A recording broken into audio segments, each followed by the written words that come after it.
City Council will meet. There's quite a bit on the agenda, but we will be watching for some debate when it comes to the overall cost of FIFA. This is something that we've been covering for many months. There have been concerns over how much it could cost the City of Toronto to host the World Cup next year. Even the mayor has talked about concerns over the cost, putting together a group of people to really crunch the numbers.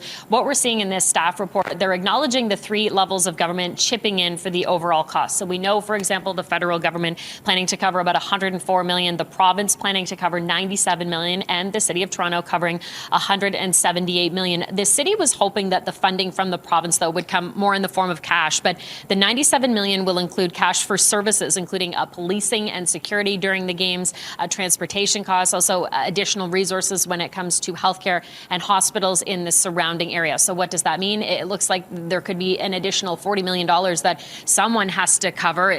The city considering this more of a clawback as a result of, the financing from the province. We had a chance to hear from some of the councillors who are already weighing in on the cost of this and what it could mean for the taxpayer.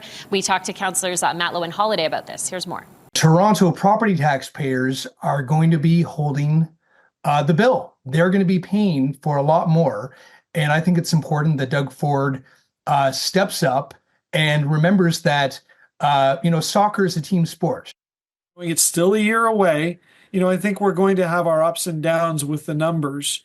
And we'll see, we'll see if all of the planners and the participants in this process can keep those costs down and therefore keep the province's contribution on the cash side of the ledger as opposed to services in kind.